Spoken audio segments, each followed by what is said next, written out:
Spanking, there's a lot of research on spanking. There's a lot of differences in opinion. I would argue that each of you probably has a different idea of spanking, and different from mine and different from each other.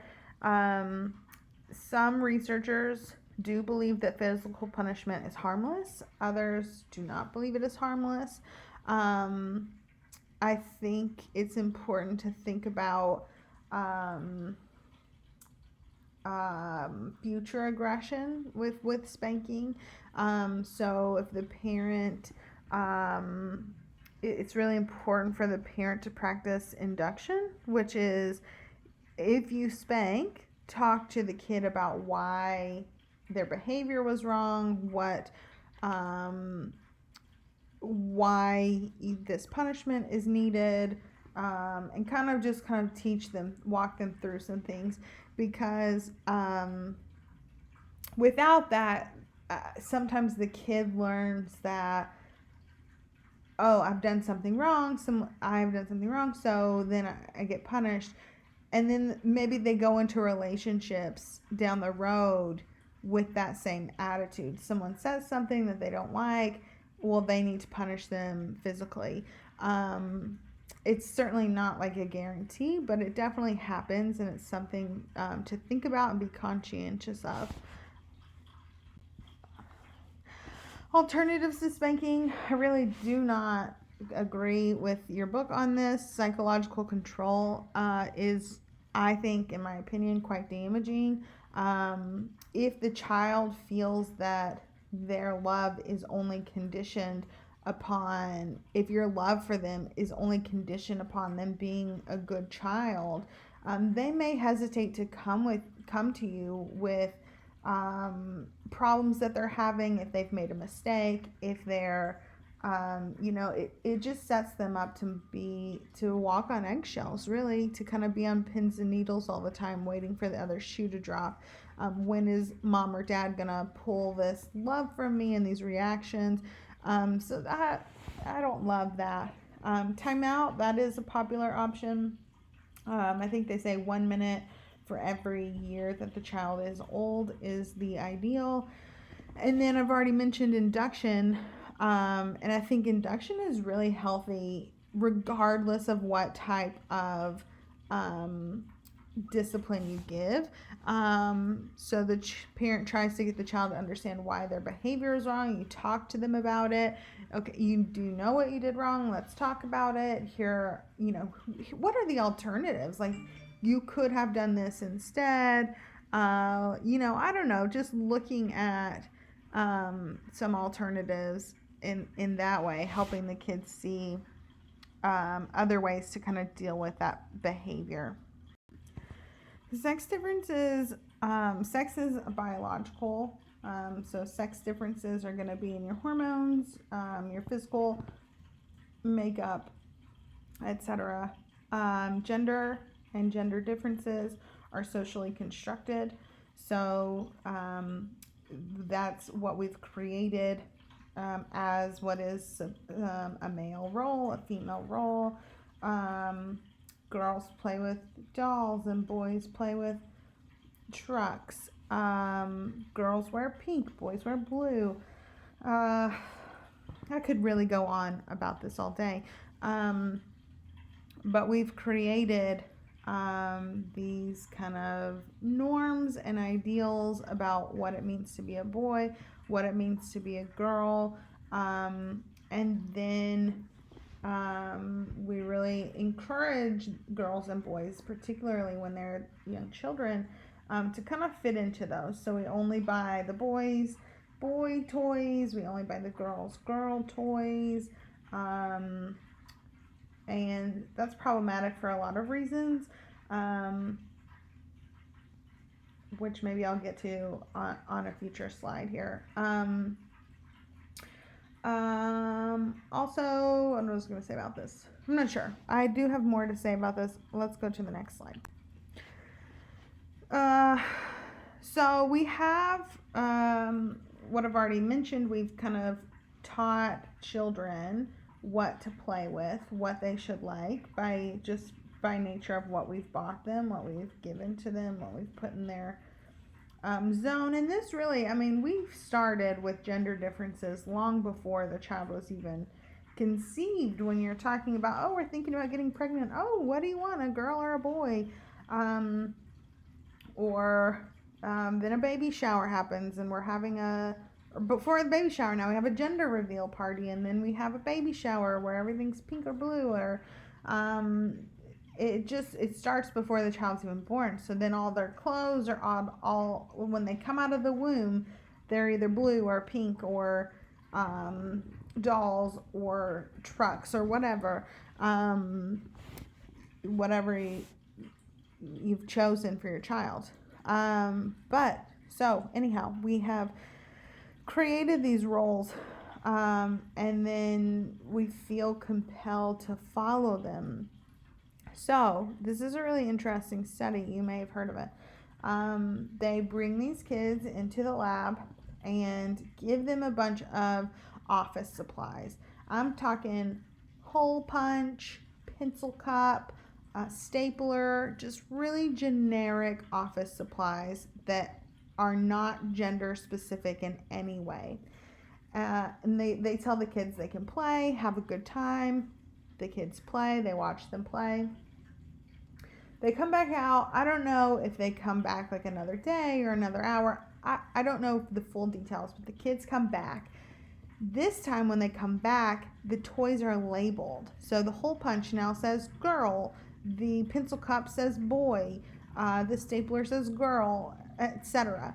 And they immediately say, okay, go play, have fun, watch the kids play. Now, where the kids were playing with everything, they're now going specifically to their gender specific toys. If it's a boy, they'll just go to the pencil cup. If it's a girl, they'll only play with the stapler or the hole punch, and so on. So they're specifically choosing toys that align with their gender, whereas before they would play with kind of anything, because we've socialized them. Oh, if that's for girls, I should be playing with that because I'm a girl. And so we've drafted these really rigid male-female roles about what it means to be male, what it means to be female. Which, you guys, I will talk about it until I'm blue in the face. So if you'd like to talk more, just chat with me. We can go into more detail on that. Okay. How we've kind of developed these gender roles. You guys, Freud is just a treat on so many levels. If you haven't heard some of his crazy things, get with me or look him up. He's interesting. However, a lot of his things have kind of stood the test of time, and we'll look at I guess his phallic stage here, which is his third stage of development. So he thinks that at this age, the penis is the focus of concern and pleasure. A boy finds the penis and just maybe touches it all the time. It's not even sexual in nature, but just realizes that he likes it, and there's just entertainment there. And then he feels that boys develop this Oedipus complex. Oedipus in Greek mythology unknowingly kills his father because he was I don't know if he was orphaned or abandoned or however the case is, but then later he meets his mother and father, doesn't know that it's his mother and father, kills the father, I think marries the mother. I don't know if it gets that weird, but anyhow, he says that all boys have this unconscious desire to replace their fathers and win their mother's exclusive love. And we do see this a little bit. At this age, kids do try, like, the kids all inevitably want to go on a date with their opposite sex parent or something to that effect. So there is a little something there, but I'm not sure what it is. And then he just really kind of focuses on. Freud gets kind of dark in what he focuses on, but all of his desires, again, I think I already mentioned this a few chapters ago, he's just really focused on um, just these sexual and aggressive urges. So the aggressive being to replace the father or kill the father. I don't think people actually want to kill their father, but in Freud's mind, maybe. Behaviorism. So this is basically, again, we've talked about this, kind of reinforcement, punishment. We are more likely to adopt certain gender roles based on how people perceive them. So if I go out and if I'm a boy and I go out in a dress, do people accept me and love me, or are people kind of sneering at me, looking at me funny, giving me dirty looks, etc. It's if I'm feeling down about it, upset about it, discouraged by it, I'm much less likely to dress that way in the future going forward. It's much more socially acceptable for girls to dress androgynous than it is for boys. Um, and by that I mean we girls now wear suits, pantsuits. They kind of dress in ways that used to be traditionally masculine, and that's perfectly acceptable and normal. But we still have a hard time in the reverse. So it's not as um, acceptable socially to dress the other way. Now we have to, I think that deserves a larger conversation about why, that's upsetting when it's really just a piece of cloth covering, our, I don't know. Anyhow, so it is, we are rewarded by gender appropriate behavior than by what society deems as gender inappropriate. Social learning theory, kind of the same idea. Kids are watching other people. They're watching how people respond to something. You see something you like, and if you kind of want to emulate it, it's still kind of that idea about kind of social modeling a little bit. Empathy is just the understanding that emotions and concerns of another person um, may be different from their own.